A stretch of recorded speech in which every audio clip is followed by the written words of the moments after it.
We're all set to go for the Formula 2 sprint race here at the Hungaroring ahead of round 10 of the season. We are moments away from the green light going on. And we are about 30 seconds away, so very quickly. Alongside me in the commentary box is Tom and Omi as well. Omi, quickly from you, as you've got 10 seconds. What are we going to be expecting to see in this race? Amazing racing. Oh, that's very quick. What about you, Tom? Hopefully a clean start and a lot of jostling for position throughout that. Do you remember that scene in Rick and Morty where they go, let's have some really quick killers? I'm the killer. Well, that was really quick. Okay, here it comes then. Stand back and enjoy. A very unpredictable sprint race for Formula 2 is coming your way. And it's time to join up in the commentary box with the story so far to begin with.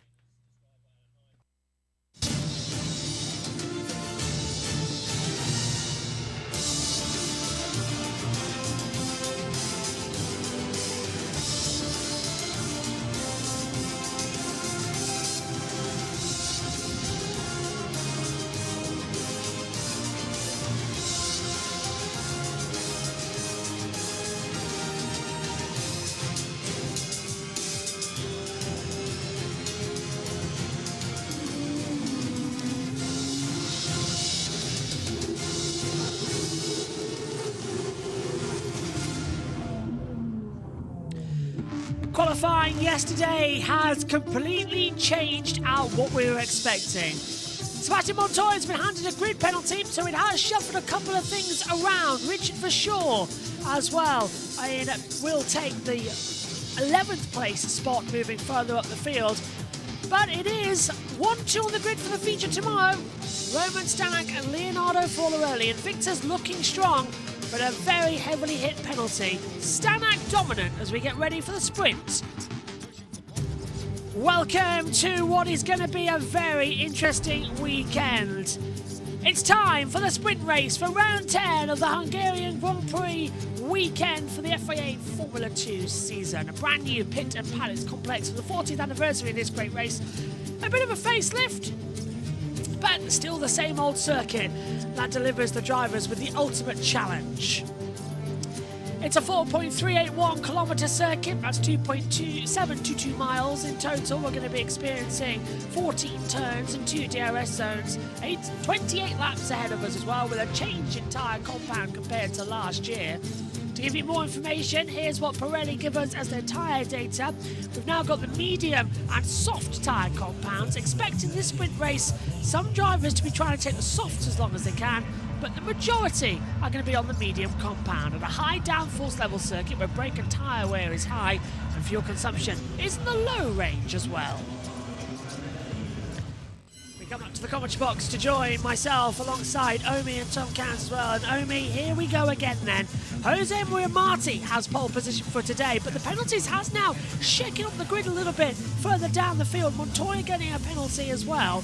And it's all now a sort of a saving grace for Alexander Dunn, who does now get promoted up into second position for this race.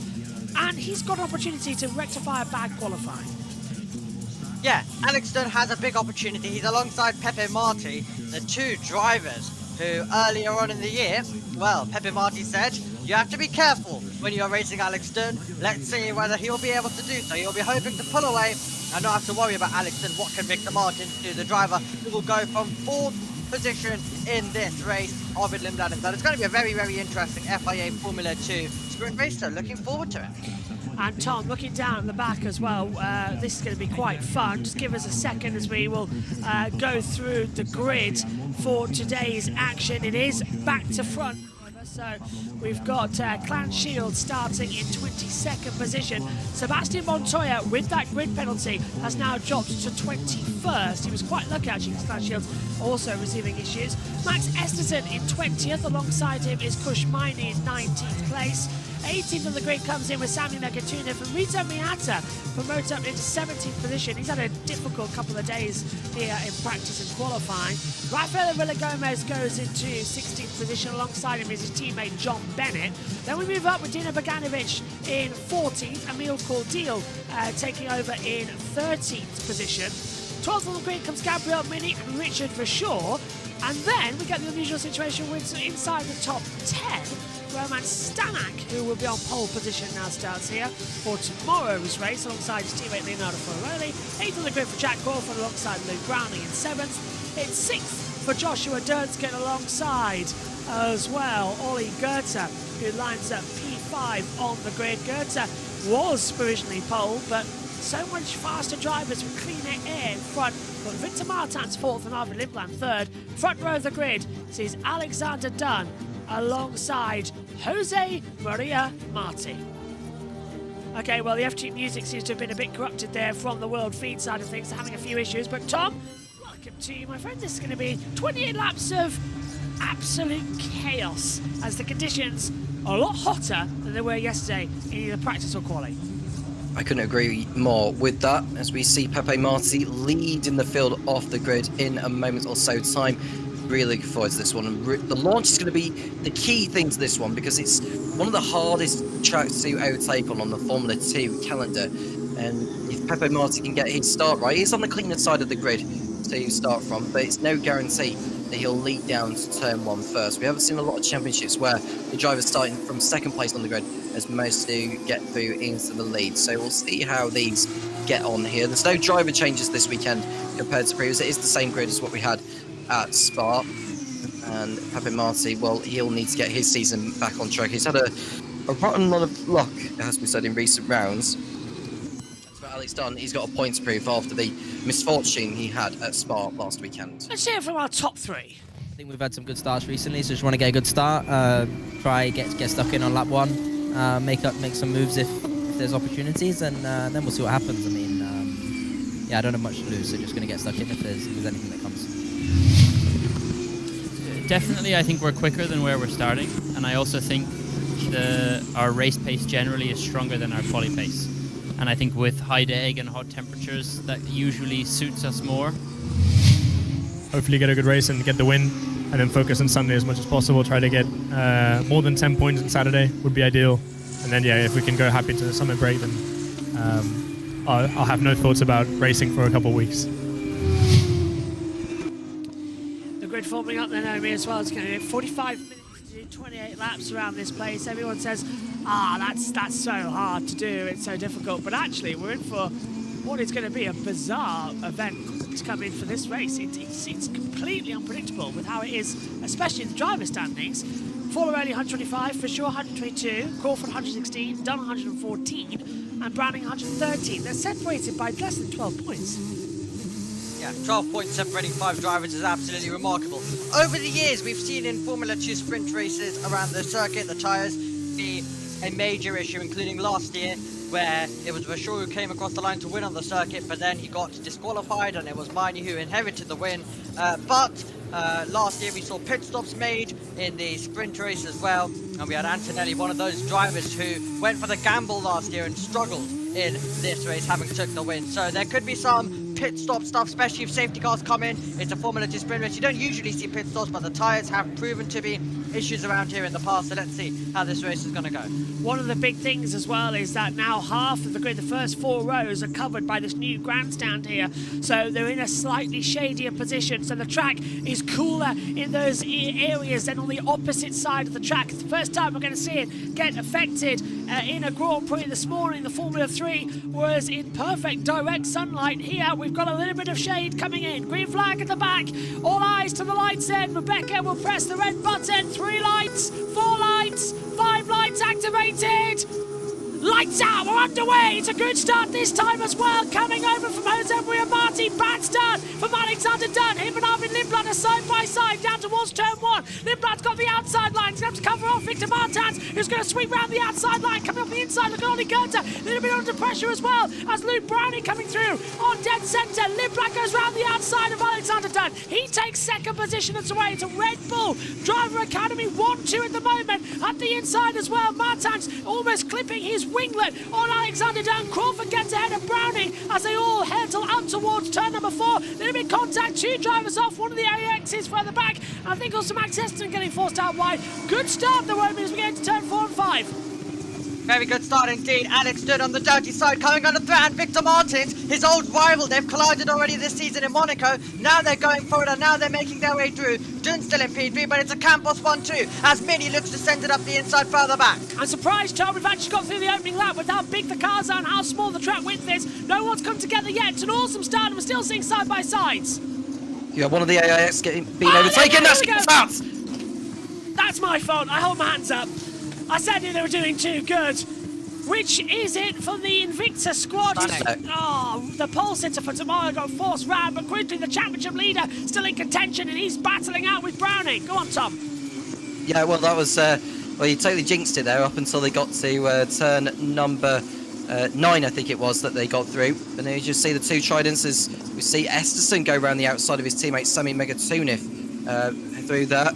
But yeah, it was a clean start at the head of the field between Marty and Limbo, who got the jump on Dunn through turn 1. We'll get a replay of the start shortly, but so far so clean at the front. It's just stunning. That's the major drop-off from the field there. And now we see his teammate, Leo Forneroni, under attack from one of the Red Bull Junior guys. That's Ollie Goethe trying to go to the outside. Now he's got his hands full with his MP Motorsports teammate, Richard Verschaw, who fancies his chances. A vitally important race, really, for Richard Verschaw to get his season back on the right track. Forneroni's clever here. He's going to literally hold back Goethe in order to make sure that through goes Verschaw. Goethe's going to try and sweep round the outside, coming into the top of the hill. Has to fall back. That was clever gamesmanship from Forneroni, using his mirrors and just positioning the car in a way that blocked Goethe, but allowed Verschaw to have the advantage. Stunning start, Omi. Marty holds it. Lindblad to second. So up at the front, Campos have the advantage. But Alexander Dunn, just a poor getaway off the line, just could not get going on the dirty side of the grid. Yeah, that's exactly the case. Verschaw now trying to attack Forneroni. He'll be getting closer in this middle sector, just looming large in the mirrors, looking left, looking right, seeing where the opportunity is going to be. And also at the same time, Forneroni is pushing Browning through these corners. So it's really getting tight when it comes to the drivers in the mid-pack. But the Campos is still inside a secondary, just a 6-10, so there will be the chance for Lindblad to go and attack his teammate as he tries to make the move. Stanek on the inside of Esterson coming in towards turn 12 as well. A little bit of contact wheel bang in between them as well as we start lap 2 of, oh sorry, it's end lap 2, start lap 3. Again, Stanek can't go around the outside through in now the inside at turn 14. Oh, he can. Oh, go on, put your foot down, you've got the inside line, you'll have the DRS as well. They're side by side, this is very close and off the track into the exterior of the tarmac. Unfortunately goes Esterson, that might give Stanek a penalty, he forced him off.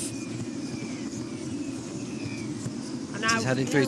Go on. Yeah, so that's Miata going through on Esterson. Yeah, I wouldn't be at all surprised if the stewards take note of that, even if it is way down the field, as we will get a replay at the start in a moment, although not from that angle there, as Forneroni and Verschaw going to combat for P7 heading towards turn number 4. We ride on board with Richard Verschaw now, who is trying to get every point possible, considering where Dunn, Lindblad and Forneroli, the championship leader, is ahead of him. This is a vitally important race for Verschaw if he can get in front of Forneroli. The gap at the moment as well, 4/10 between Lindblad and Marty at the front of the field, so that's decreased as well. Fastest driver on the track is Gabriel Mini, 136.114. Fastest first sector, Joshua Durskin, 33.2 as well in that first sector. So they now take sector 2 up by chance. Let's just see if that's going to be any of a difference. But I think, Gomi, the critical thing here now is just don't burn out your tyres so much. Looks like everybody I can see is on the medium compound tyre, the logical choice. There were discussions if some were going to start on the softs and try and make them go with the new track surface. But medium's logical, just don't burn them out too soon. Yeah, you don't want to do what happened last year to lots of drivers. We even saw punctures for drivers like Fittipaldi, but of course that year they elected for soft tyres, did half of the grid as I was explaining to you earlier on. So we've got the DRS open, and now we look to see whether who can make some overtakes. Lindblad not in overtaking distance right now, but he's still remaining close to his teammate in single file. Right now they are having to preserve the tyres, and then it's about also getting a balance with going on the attack, especially if you are lower down trying to improve in this Formula 2 sprint race. Yeah, of course, last year when we were here racing, we had the hard and soft compounds, so there was a step between them, and everybody ran the sprint on the softs. Here's the start, though, Emily, as they're coming down towards turn 1. Yeah, slow start for Dunn on the dirty side, and a great start for Arvid Lindblad immediately on the attack. Martin's also got away well. Browning was having to deal with Goethe, and then we were getting 4 wide very nearly, as dropping down was Dirksen. He lost quite a few positions. He was the slow starting AIX, and then it was a lock-up for Dunn. Fancying his chance around the outside was Lindblad trying to get the cutback, but there was no chance there, and then they maintained order and position. This was Fornaroli off the start. Crawford gets away well. Dirksen's the AIX that bogs down, and then it's Fornaroli who's trying to see what he can do down towards turn 1 and see what unfolds in front of him. He goes down the outside of Crawford, who is on the inside then. Goethe's going to fancy a chance around the outside. He'll get the door shut from Browning. Then Crawford stands on the power, and then here is Fornaroli down towards turn 2, and he's also going to make the move. Let's ride on board with Viganovic. Here's some of the issues that there was with Stanek as well as they were making their way through. There's the contact that you were talking over, Tom, at the time. Viganovic says thank you very much for going through. Just a small tap there as he came into the turn to 8 and 9. There goes he from behind. That was Mini running into Stanek at turn 9. I wouldn't be at all surprised if Mini took the punishment for that, because that was not his corner by any means, and Stanek had nowhere to go. And this is where Stanek made the move on Esserson on the exit of the last corner. I'm not sure if there was too much that Stanek did wrong there. I think he was entitled to go for it from where he was. It's one of those where someone has to yield really and make the most of the run. I don't think Stanek did too much wrong in my honest opinion, JB. I think he'll get away with that. I'm with you on that. From the angle that we were looking at, which was on the chase cam from the top of the pit lane, it looked like he did get forced off because we had the Lenovo banner above the start line blocking our point of view, so it was quite hard to look past. We only look through a television monitor. We can't see through advertising boardings. So not the best angle there. The TV direction's been a little bit sloppy here today. I wonder if they've all woken up in time, but hopefully it's good for qualifying and the Grand Prix tomorrow as well across the 2 features for F3 and F2 and the Formula 1 Grand Prix, especially if we're going to need to go bird watching. Speaking of birds, there was 3 on the electrical pylons around this circuit. Hungary is an unusual circuit where you actually see regular electrical and telephone mounts around the circuit. Because this place as well, built back in 1986, they just kept them and built around them. So you'll see electrical pylons. You know, like if you go walking in your local forest area, you see a couple of them hanging up around, or go on the motorway. Look, they're still there. There's another one just in the back there. They just keep them around. It's fantastically hilarious to see. Mixture of old and new. Yeah, fast as that for Lindblad as well, Tom. Yeah, indeed. You can see how close Lindblad is to Marty. I was going to say about the birds, they've probably got the best seats in the house, considering where they are languishing. 10-second time penalty, by the way, for Gabriele Mini for causing the collision with Stanek on that one. Oh, well, that's a shame, but I guess, as we said, that is always going to happen. So Gabriele Mini will drop back. He won't serve it because you don't really need pit stops in a sprint race. So that will drop him behind Esterson in 22nd place, the way the field is running right now. By the way, that field running, what? By, or Stanek's saying on my screen 10 seconds back. That can't be right. The gap is between Marty and Esterson 13.1 seconds. That's it. That's the gap. Unbelievable right now. As we're seeing the interval of the gaps on the screen right now. But yeah, Miat has just dropped a second behind Stanek. Here's Gabriele Mini being told. Okay, Gabriel, we have a 10-second time penalty for the collision with Stanek, which will be really important to finish the race, not to get a grid penalty for tomorrow. So penalties can be served at the end of a race. Yeah, and you can also serve them inside the pit stop window. So I noticed it's coming up to the time, so I'm keeping my ears on the Discord because we're also running the British Touring Car Championship. They're on their lunch break and their next session's about to start, which is qualifying, I think, for the Porsches. If you want to watch that, it's on JB Motorsports as well. We'll also have the British Touring Car Championship qualifying. I'll be back in the booth tomorrow for the action. Lindblad looking for a move on the inside line of Marty down towards turn 1. The two teammates just doing a little bit of battling, but I think Lindblad was a bit too far back there, I think, Tom, for that liking. He's just got to bide his time here. Yeah, he just needs to be right up to the gearbox on Marty, really, because it's not that long of a straight, considering the effects of the DRS. What I will say about Mini's penalty is that given the fact that we sometimes see pit stops done in the sprint race here at Hungary, he could well take up that option, serve the penalty that way, providing that he doesn't get a safety car when he is taking it, hope for a safety car, and that will bring him back into play. Yeah, and we had a late interruption in the F2 sprint at Spa as well. So if there is something similar and you get a 5 laps dash to the finish, it is absolutely a good option, and then it basically means you are in contention. So he definitely could go for an option like that. Lindblad's getting very close through this middle sector. It's 3 tenths, it's 4 tenths, it's even getting to 2 tenths, but it's all about the exit that he gets out of turn 14 and the drive he gets. He needs to be at least 5 tenths for a dive bomb, and that's like a risky dive bomb into turn 1 because he's been getting close. But if he can get closer than that, then you'll give himself a realistic opportunity. As now we're going to go to turn 14. Let's keep an eye on this gap and see how close he is. It definitely looks closer, 4 tenths. What about the drive off the corner? It's going to be tight. Lindblad might put himself in range once again. Is he going to go for it down towards turn 1? It's a heavy downhill braking zone. Lindblad's looking in the mirror. He's going to play DRS chicken. Lindblad's going for it, late on the brakes. In towards turn 1. He has to shut the door, remember, to stop him coming back around the outside. He's got DRS trying to attack him with him, but they're going wheel to wheel. This is unbelievable. Just hold it together, Marty. Back in, switch back. Lindblad goes deep, and that's going to be contact between the two teammates. And Marty's back through, but by forcing Lindblad off the track. Fabulous action between the two, and Campos are living with each other. I saw Antonio Liuzzi on the pit wall as well, who's become a new team member and manager of the team as well, and he's absolutely furious right now. Well, Red Bull and Campos have that connection as well, so Red Bull will be watching this one on. And yeah, also, my word, Campos, they'll be stressed about this one. Yeah, it's going to be... Yeah. Let's have a replay then, let me go for it. Yeah, a late launch. He catches his rival out as well. He sends it up the inside. Then it's all about the drive off the corner, Tom. And then it's going to be a drag race down towards turn 2. But it'll be Lindblad out wide, and Marty just able to get a cutback and also fight through. Yeah, and it's that tight line that Lindblad took whilst he had the DRS. So the fact he had the DRS open, the extra speed, he basically outbraked himself into the corner, which allowed Marty back through on the inside, exiting the corner.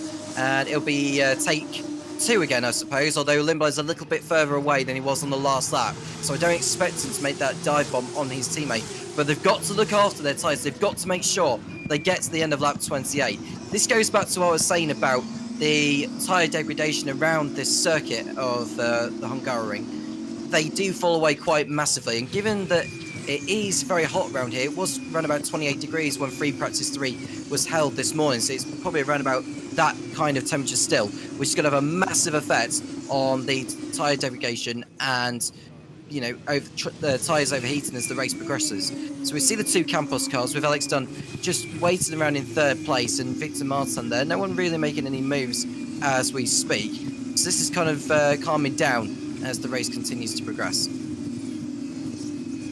Yeah, and now Lindblad getting himself back in momentum. So last time round, he was fighting away with the gap. That was 7 tenths, that was 8 tenths.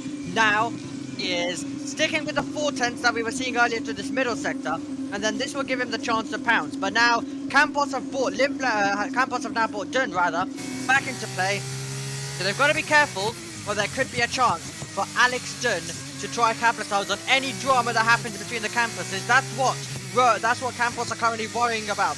Down on the pit wall, if there is any drama, Megatunov and Stanek, the incident at turn number 2 forcing another driver off the circuit, is also going to be investigated. We'll see about that one. Let's see the drive out of the final corner now. This time around for Lindblad, it's going to be the 5 tenths range once again. So it's whatever he can do down in towards the braking zone, JB. Is it going to be a dive bomb once again? It's got an opportunity to really show him how it's done. Marty's been in the championship longer than Lindblad, but Lindblad's on a form here. He enjoys the Hungaroring and he's liking how the tyres are going in at this moment in time. He's just going to hold it, and yeah, this is it. let Lindblad just go for it. Let him go ahead, burn up his tyres, and then charge back. Marty, at the moment, he now knows he can play the psychological game against his teammate. Yeah, he's in the lead of the race, but just hold him up, save your tyres, let him burn his out. It's all about gamesmanship now. The Campos team are going to be pulling their hair out, but this is going to be great fun. Yeah, I mean, you have a Campos team as well, let me just add, which have had drama before between teammates, and they're down on the pit wall communicating as well. Marty and Lindblad have been going at it across this season, and Lindblad is a driver destined for Formula 1, while Pepe Marti is a driver trying to forge a way through as well.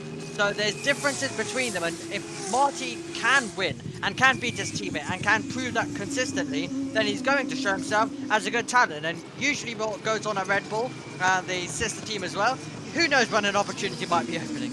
We'll get to your comments in the YouTube chat shortly as well. So I'm doing two things at once here. I just thought I'd get information about the touring car starting in a second, but they're going to start at 35 for their session. Let's hear from Martin on the radio. Okay, well, Tom, there comes the radio message that Martin's saying this is stupid because they're pushing each other so hard. Darnell had a poor start, and Martin's going to close up on him. They can't be running each other this hard this early in the race.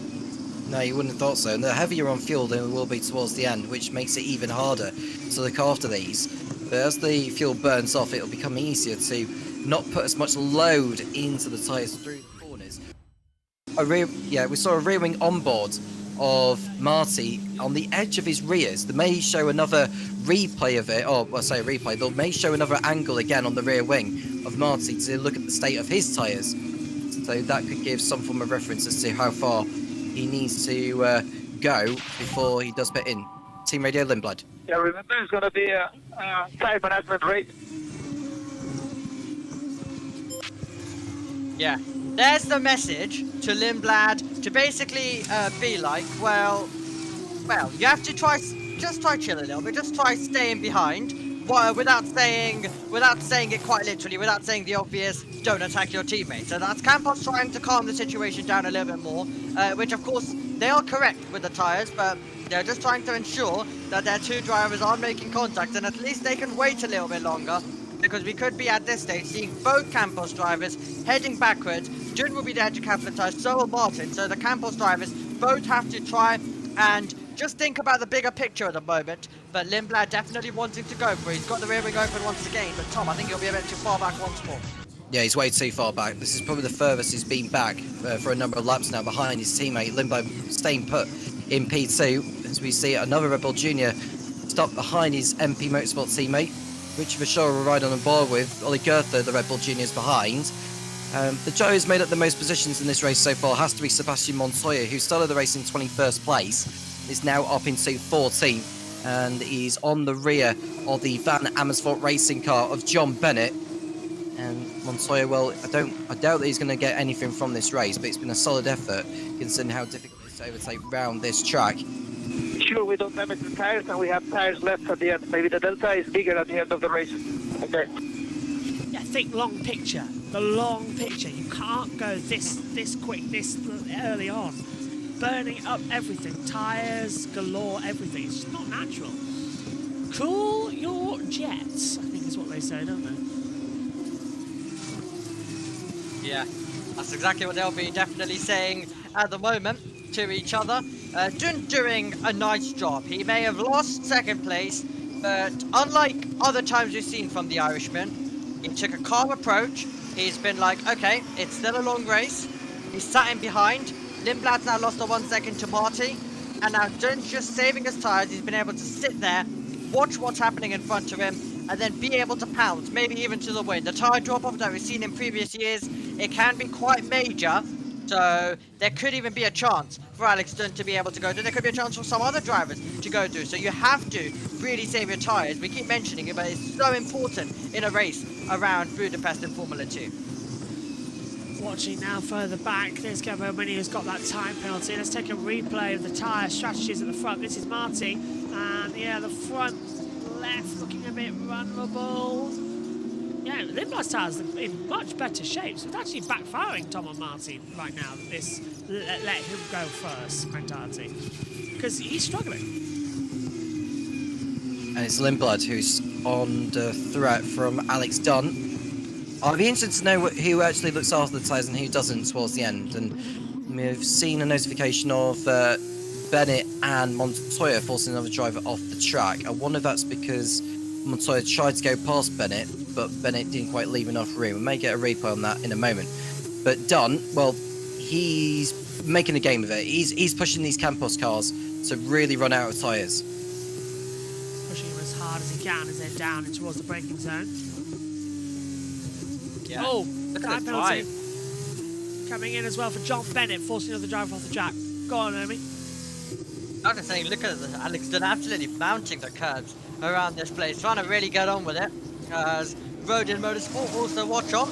Luckily not as tense for them with a driver in 16th and a driver in 3rd, but they will be absolutely cheering on Alex Dunn. It's vital for his championship as he tries to improve. Lindblad's not got DRS, Dunn has, but he has to think about the bigger picture at the moment. Lindblad just parks it in the middle. Dunn tries to get the better driver of the corner, but he's assessing what his rival's doing, and he needs to continue with how he's been doing over the last, how he's been doing in the early phase of this race with the tyres, but now he's just starting to push a little bit more and more and more. As you can see, lap 12 was a big gain of 0.6. Or was that cautiously, wildly accelerating? This would be the situation right now. Stanek in 18th as things stand as well. So gets ahead. Megatuniff has dropped down into 20th, and now Esterson down to 22nd place as well. Shields and Megatuniff battling. Well, now Shields go back down to 22nd position. So not a good day, unfortunately, for Dan Shields. It's going from bad to worse, back to where he started early on. So 6/10 at the moment between Marty and Lindblad. 6 points between Lindblad and Alexander Dunn. That now becomes 7. The gap 1.2 between them at the moment. Now the race halfway done. It is becoming the tyre save sprint race we know and despair against. I would love it if we could just actually... Do you remember when motor racing used to be you can push and your tyres would be fine? Look at the rears, Josh. Yeah. Look at the rears of Marty that was going saying on the edge of his tyres there. That tells you about how much he's taken out of those rears, and you need a lot of rear grip around this track. I'm done with Pirelli. I'm kind of done. I don't know why we keep saying, this is amazing. Look at this. You can't push. You're tyre saving everywhere. And it's across all 3 categories. What is the point of having racing when you can't actually race?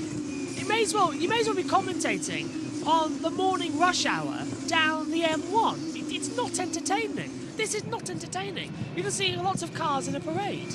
How do we fix this? Why aren't we having a better run?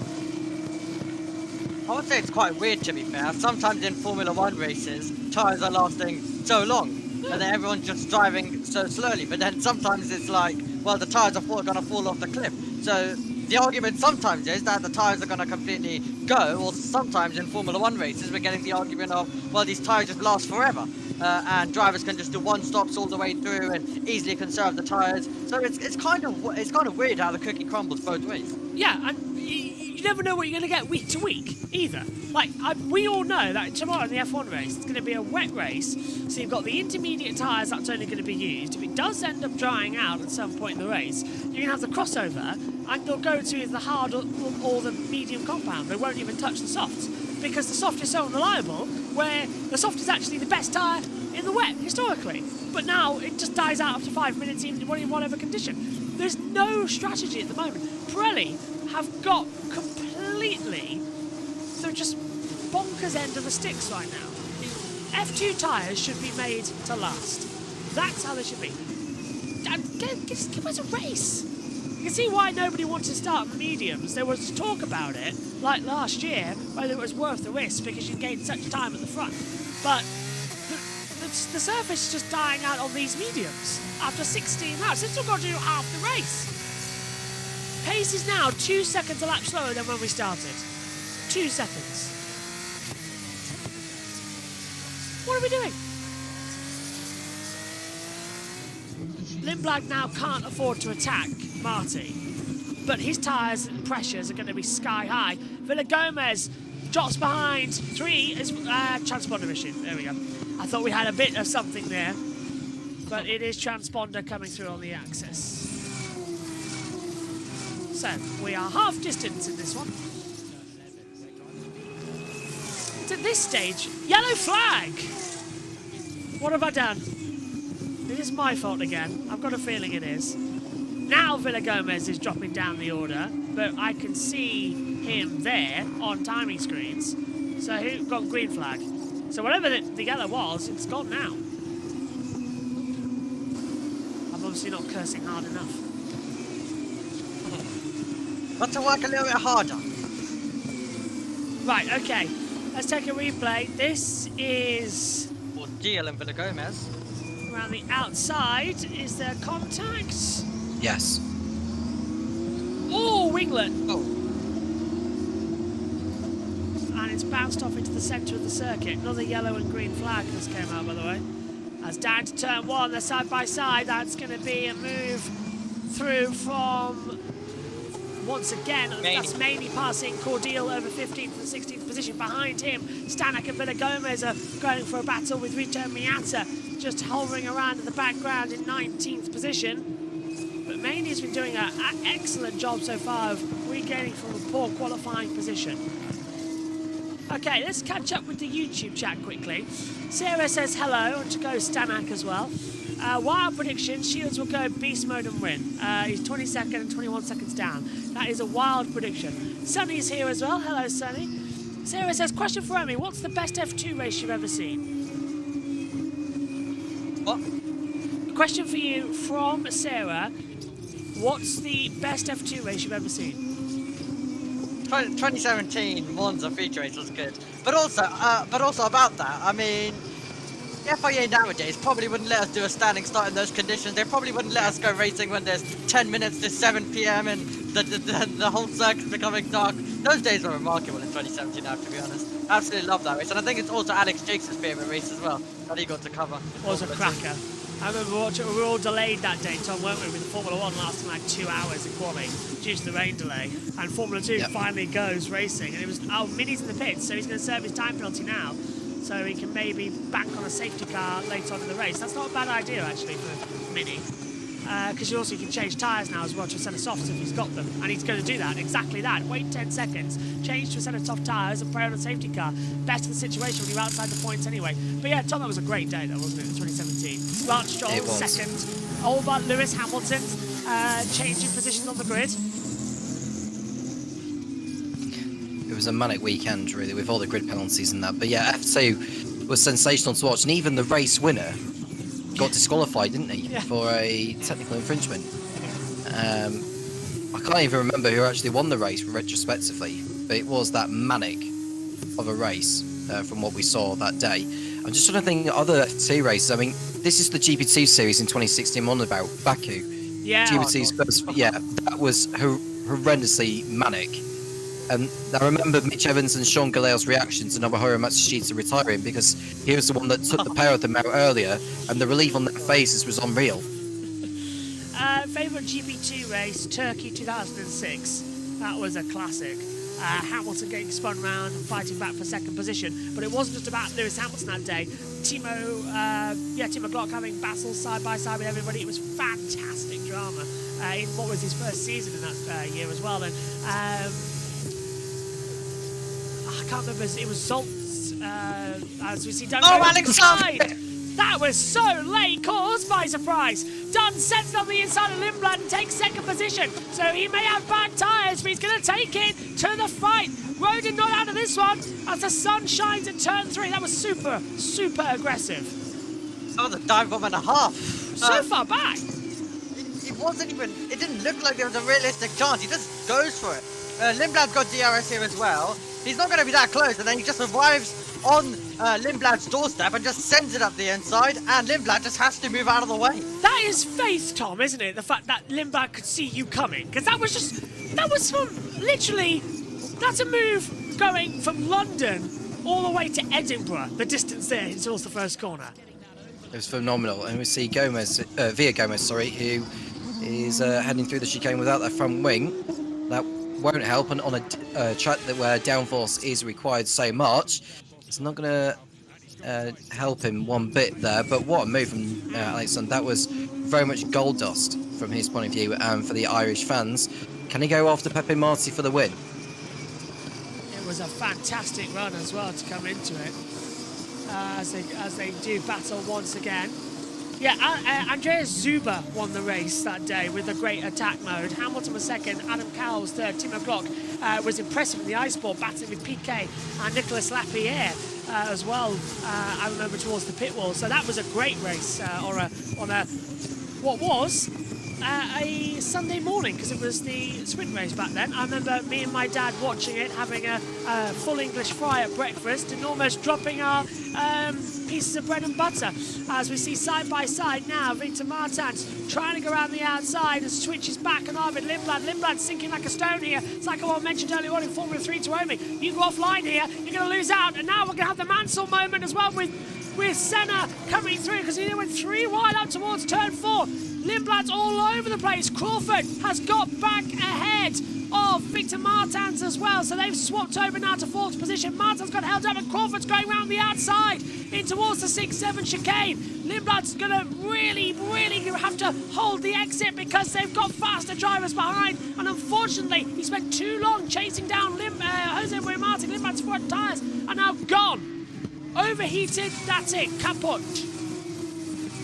Yeah, and Dunn's going to give himself a chance to fight for the win in a few moments' time. But Martins tried to attack Lindblad, and instead Crawford got through because Martins' momentum was broken on the exit of turn number 3. Dramatic stuff. We're on lap 20 out of 28. Time is ticking in this race. Laps are ticking, and they're all right now close together. They're all making their way through turn 13, and it's going to be an absolute brawl down towards someone. So many positions could be changing in a few moments. Now DRS will be activated. Watch Lindblad to at least lose 2 places before we get to the top of the hill. First one's going to be easy. Crawford's going to send it round the outside line for a nice manoeuvre. But Lindblad, you know, he's a bit cheeky. He's forced him wide because that's now going to allow Martins to have the undercut with the DRS as they head down towards turn 2. Lindblad's going defensive. That's almost forcing the driver off the track. Crawford's having to swing back round the outside down into 2. Forces them both wide. Victor Martins is coming back through as well. He'll try and get the undercut as Crawford desperately tries to regroup,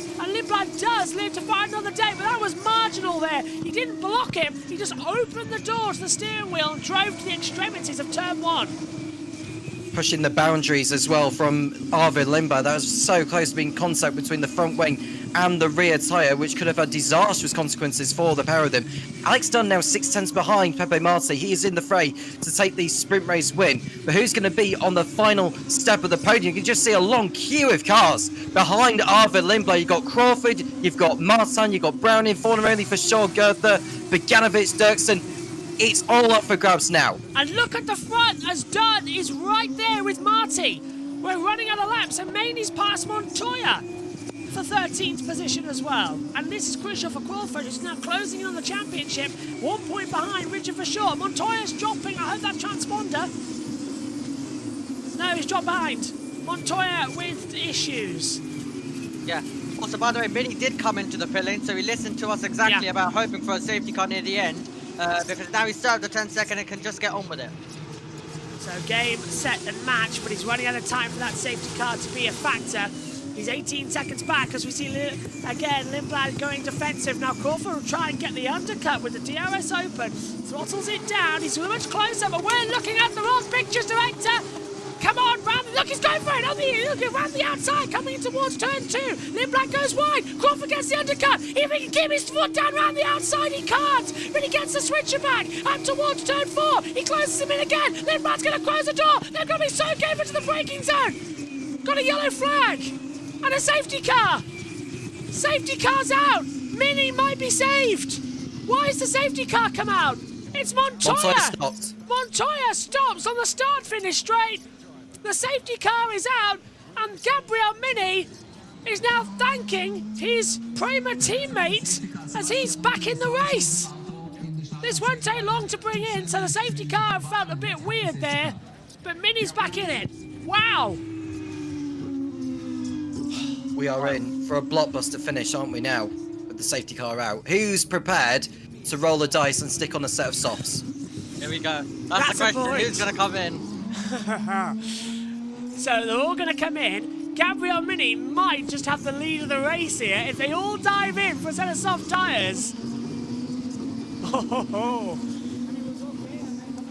Pit entry, is it open? Because no, pit entry is closed. Pit entry is closed. There is a tractor crossing the track. Pit entry is closed. They can't come in. Unbelievable. There's a tractor crossing the pit entry.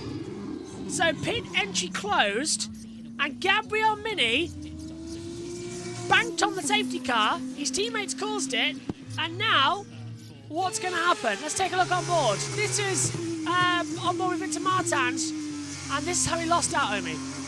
Yeah, Mini's going to give himself a great opportunity now because he'll have those tyres to attack. But yeah, Martin sent it around the outside. That was nearly front wing end plate being lost there for Martin. But then Crawford just gets through due to the momentum that was broken for Martins because Lindblad chopped across it. That was absolutely wild stuff between those two drivers as they were making their way through. And then a lap later, we saw that between Lindblad and Crawford as well. But yeah, that was dramatic stuff as they made their way through. But Mini will be one to watch on this restart.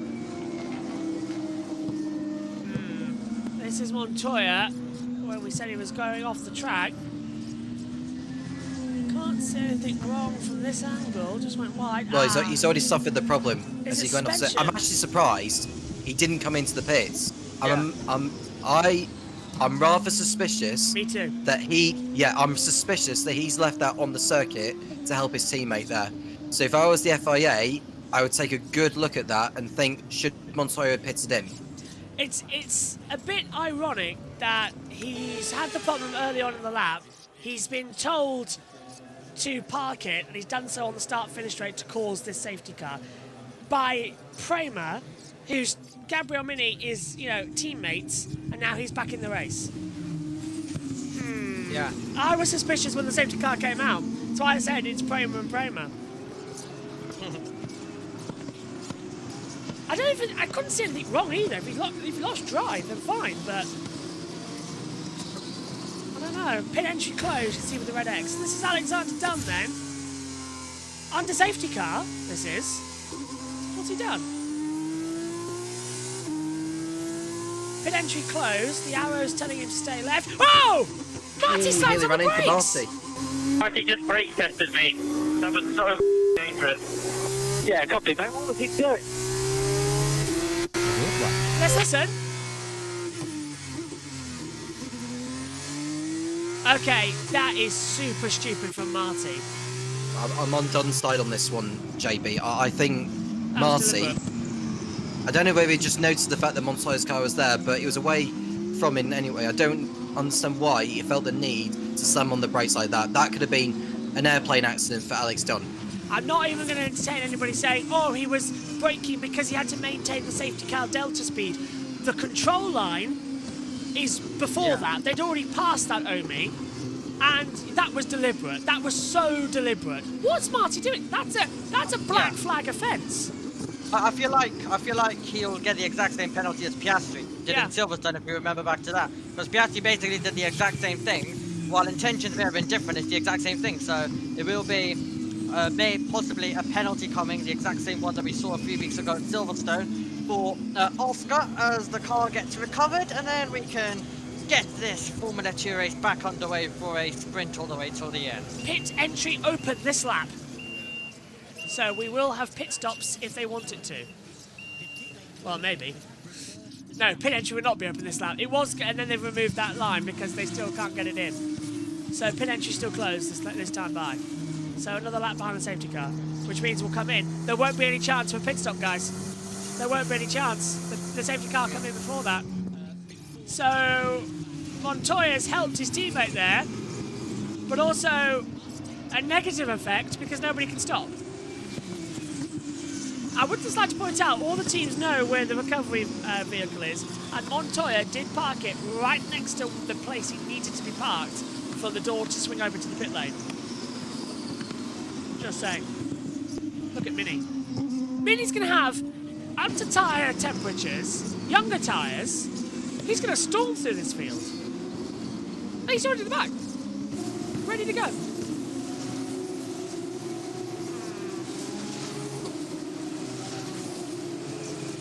Can we open the pit lane now? No, pit lane's still closed. So no one pitting this time by. And now, guys, watch it say safety car in this lap. Watch it. And then we're in trouble. Patiently waits. There we Safety go. car in this lap. Now we're in trouble. No one can stop.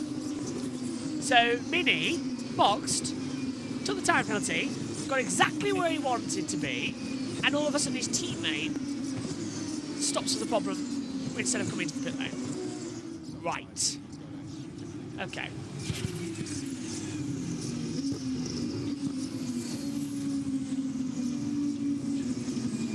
And Marty brake test done as well. So Marty might get a penalty as well.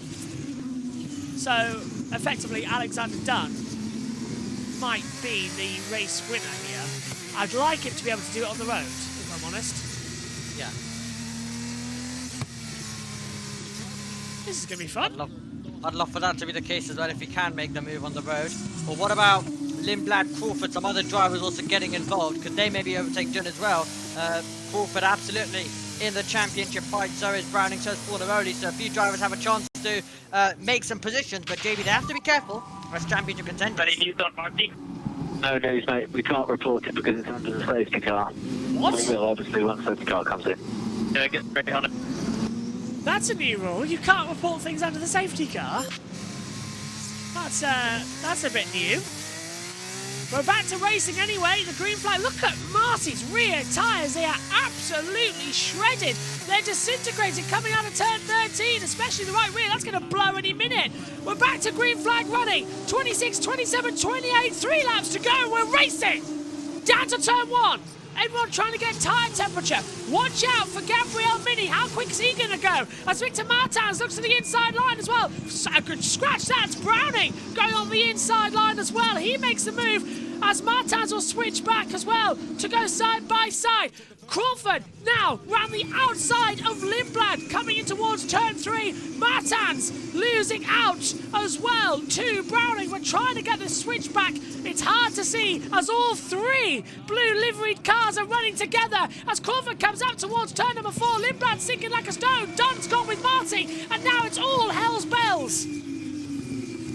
Yeah, it's all wild now. They've all got to try and be careful, but it's going to be Browning who was able to get past Victor Martins on that restart. Crawford had a look at Lindblad, but there was no doing there. Great stuff this time, and now we're just going to be waiting to be picked off one by one. Yeah, well, it's going to come down to maybe the last lap because that'll be the only opportunity for Alex Dunn to get the DRS open and make the move stick. And Kian Shields has been under investigation for a safety car infringement. I would assume that'll be for exceeding the delta. Mini's up to 18. He's up 3 positions on this restart. He's absolutely flying. Oh my god. I hope they investigate that as well, because that safety car is suspicious in my book. I agree with you. So, Marty leading, Dunn second, Lindblad third, under attack from Crawford fourth, Browning fifth. 5-second time penalty for Clan Shields for safety car infringement. So they can investigate that quick. Lindblad's a sitting duck here. Here comes Crawford. Lindblad goes towards the pit wall. Crawford goes around the outside. This should be easy downhill towards turn number 1. Can he hold the momentum as well to spring it through on the outside? Fornaroli locks out. He's got defence. Going to plough it to the side. He was not careful of Victor Martins. That's invulnerable now to the MPs of Richard Bashaw and Ollie Goethe. Fornaroli's having to go defensive at the same time. Lindblad's battling out with Crawford. Look at Bashaw. Holds it on the outside. Gets a little bit of understeer. Fornaroli's going to force him out wide. Still can't get through. Bashaw tried. The 2 championship protagonists battling together over 7th place. Wow, they're going for it. He's got past Miata and he's up to 17th position. So he's gained another place, but we're on the penultimate lap. Time is running out. So he's really got to be passing at will, which doesn't look like it's happening to the rate he needs to, as well as Villa Gomez drops down, but we had that transponder issue already so far this race, so we'll believe that it is, and it absolutely is, as he respawns back into position. Mini is up into 16th place. He's on the back of Stanek already as well, so Mini might just get into the points where Bogdanovic is. That would be an impressive comeback to score a championship point to come through. Back we go again then, down in towards the braking zone. No, Dunn can't get ahead of Marty there as well. And Lindblad and Villagomez has now been noted. No, that's Martans. That 20 turn 3 noted between Lindblad and Martans by the stewards. So they haven't noted Dunn and Marty yet. That's weird. Last lap. What will happen? Can Lindblad do an impressive defence for 3rd position, which might become 2nd here?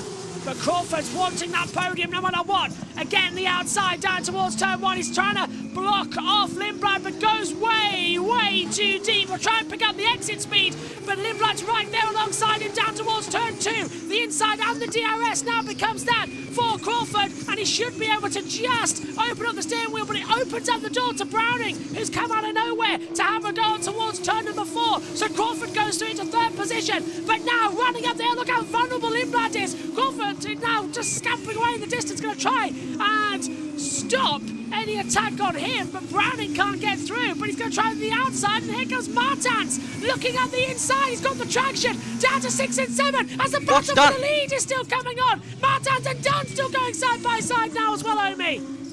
Yeah, they were getting really close together. It had been a 10th for so long. Can he find the moment to make the move? No investigation yet, so he may have to do it on the circuit. Down to turn 12 will be the logical point. It's done for yellow flag infringement. Dunn's going to be investigated. It's not going to be that for Martans, but he's going to try and go around the outside, coming to the last few corners. Marty might have got away with brake testing, but Dunn's not going to let it go. Round the outside, he's got the traction. They're forcing each other wide, and this is unbelievable. Off the track goes Dunn. He keeps his foot planted. He's got the last corner. He's still alongside. Marty's going to be there as well. It's a run down towards the line. Marty wins in Budapest. Dunn is 2nd. Crawford 3rd. Lindblad holds off Browning. Victor Martans, follow early for sure. Gerta Bogdanovic. Wow. What on earth was that? That is a penalty and a half coming in for all of them.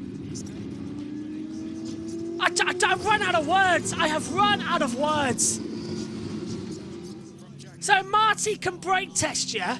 Dunn's under investigation for a yellow flag infringement. Who's won the race? Is it Crawford? This is mad. We've got another one, Omi, just like Spa. Yeah, that place was the winner in Spa. Could it now be in the sprint as well? That was wild. Oh, Tom, talk us through it. Yeah, well, this is Marty then. So he's going defensive here, knows his rear tyres are shot by this point. Dunn goes to the outside and does switcheroo on the outside for turn 13. Does Marty push him off the circuit? Well, he misses the apex for a start. I think he's nudged Dunn off the circuit. I think he's forced Dunn too far out wide to keep hold of the position. I wouldn't be at all surprised to see an investigation in relation to that. I think Marty has pushed Dunn off the circuit. I agree. I think that's too far. He missed the apex by country mile. This is Victor Martans with that move attempt at 6 and 7 on the inside. Now he's entitled to space and position here. Side by side. Goes for the lunge. Locks up. Little bit of contact. Oh, and now Martans has forced Browning off the track. Now, is he going to argue that Browning cut the corner there? Because that was different to what we saw earlier on in the race, Tom, where I think Martans was entitled to the position ahead. Leave that for the stewards to decide, but meanwhile, there is your today's race winner, Pepe Marti, but will it be his by the end of this evening? Oh, solid, Pepe. Solid race. Yeah, good job, guys. Good job. That was quite nice. It was quite nice, but Omi, whew, deep breath, try again. That was insane. It was insane indeed. It was absolutely wild stuff, that Formula 2 race. And yeah, Alex Dunn will be disappointed with second. We'll see what happens. We'll see what happens when it comes to stewards. Well done, mate. I didn't even try and make the corner. He just went straight in front of the side. Just he brake checked me, and then he does that. Dunn's not happy. We might have a fight in F2, never mind IndyCar and NASCAR. Just a reminder, if Marty and Dunn get a penalty, it would be Crawford, Lindblad, Browning podium. Yes, good job. Good job, P3. Very well done. Good job, Dan. Yes, mate. What a good race. Good job, guys. That was great. Let's get another one tomorrow. It might be a race win yet. We don't know what's happening. It is a strange top three. Here's another look at it. This is Dunn's point of view now. And this was Marty driving erratically. Oh, so Marty's made a mistake. Dunn's come up the inside. And Marty's blocked the door, moving once. Is this the whole lap we're investigating? Because Yeah, Marty's made a probably. mistake, Tom. Yeah, I think that's fine. I think that bit's fine there for Marty because he's left Dunn enough space. But yeah, it's gonna lead into a really long debate into the evening to who should be the race winner here. But Marty feels he's won it. Yeah, at this point in time he has. Let's head down then and join the international feed as we get ready for a podium. Knowing he's got another win under his belt, and he's done just that, and he's got a chance to go and add to that in the feature race tomorrow. Flying with confidence now is Pepe Marti. Alex Dunn is quick to escape Parc Fermé. He is absolutely furious. Yeah, he's Alex not Dunn. happy. He's about to sit next to the bloke he's not very happy with in the cool-down room. 3 of the top 5 are under investigation. Marty, Dunn and Lindblad. I've seen in a Formula 2 sprint race for a while that, over the positions on the podium. It really was. Pepe Marti, a big mistake in the end there, but just about managed to recover and stay ahead of Alex Dunn coming through turn 5. And now debriefing, and had to do a lot in that race to hold on to the lead, didn't he? Well, you'd love to have put a heart rate monitor on the Campos team, wouldn't you? Yes. While that one was playing out. Yeah. They had a lot to be going on with. Great learning experience, that one, I think, for Arvid Lindblad. Yeah. Who might not have got the result he wanted, but one of those valuable in terms of the experience gained, I would say. Yeah. There was that communication throughout the middle of the race, and I think Pepe Marti staying ahead of Arvid Lindblad throughout all of that was the difference in the end. And that is why he took another sprint race win. Anytime he takes a sprint race win, they turn out to be pretty memorable races. Sky Sports. Yeah, we knew that was coming. Don't worry, we got you sorted. Let's return now. Again there, but just about managed to recover and stay ahead of Alex Dunn coming through turn 5. And now debriefing, and had to do a lot in that race to hold on to the lead, didn't he? Well, you'd love to have put a heart rate monitor on the Campos team, wouldn't you? Yes. While that one was playing out. Yeah. They had a lot to be...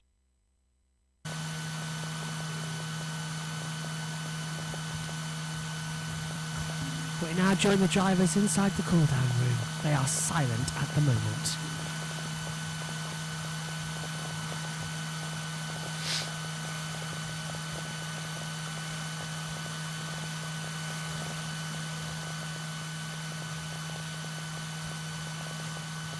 Well, Alex Dunn waits for his 2 podium finishes. Here they come. Here they come now. Looks like they're here now. As Crawford walked in, and Marty's there too.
for you guys?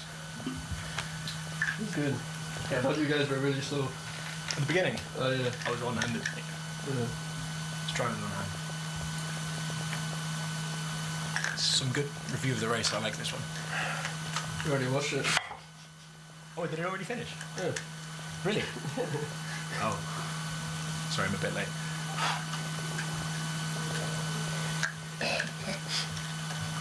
Did you make a mistake in turn 5 on purpose? No, mate. I would have not wanted your pressure in the last lap. I can tell you that much.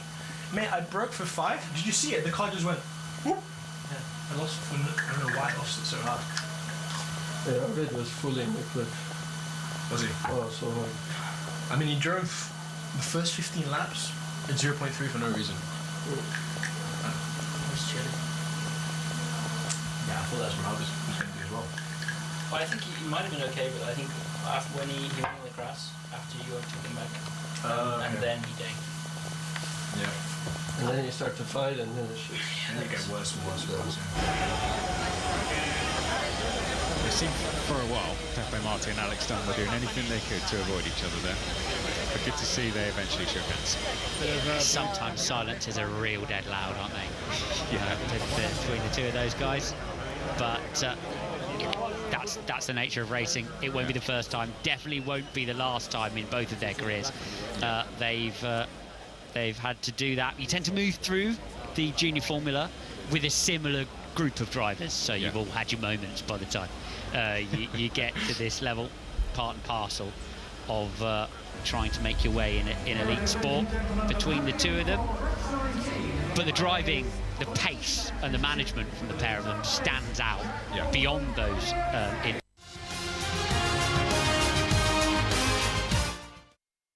Seems to have cut off the world feed as well. Let's try this again then, and see if we can have anything. Maybe we'll try the Germans. Dem sein Sohn momentan fährt. Well, the Germans seem to have it as well, but we're going to have to provide the commentary as well, coming onto it as well as they come onto the podium now as well. This is a bit of bizarre. In third place at the moment comes Jack Crawford. Alexander Dunn will take in P2 as well, and it will be P1 to come on for Jose Maria Marti. A outstanding performance coming in at the moment as well. But of course we've got Marti, Dunn and Crawford. Marti, Dunn and Lindblad are under investigation, so it could be Crawford, Browning and Martins the podium after this. It's a very, very tense one. We'll catch up with Tom and Omi after the podium ceremony. Kontrahenten und wir hören die Hymne spannend.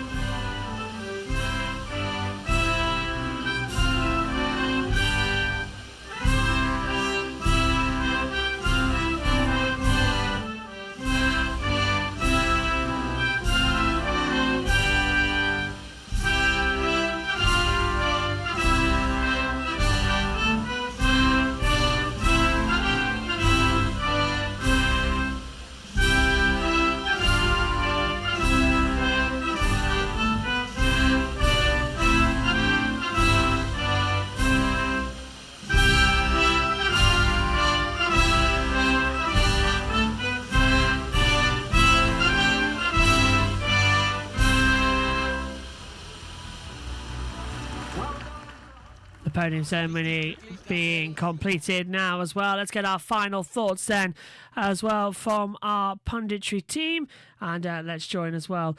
First of all to Tom, what do you make of that one? Well, it was quite stale for most of it until the safety car came out, and it made for an interesting end to the race, and this is still not the last of it. Yeah. We don't know how the investigation is going to play out with Marti, Dunn and Lindblad all under investigation. It's going to be weird, and we still don't know what Lindblad's under investigation for. It's just flashed up on our monitors as well. Omi, what about you? What do you make of it? Brilliant race. Looking forward to the feature race tomorrow. But yeah, we'll see what happens with all of the drama, as I'm having to just quickly eat some food because I've got a GBC race coming up and then I'm non-stop. ever since then. I really hope you're going to have a good one. Enjoy your GB3 race as well and a bit of food. We'll let you go now as it's champagne time on the podium in Formula 2. Another great race. We'll bring with you the final results tomorrow as well for what we now know will be a penalty galore. So join us for the feature race tomorrow here on JB Motorsports. All of the action. But I think that might have just replaced a few people as their favourite race. We'll see you later. Bye-bye.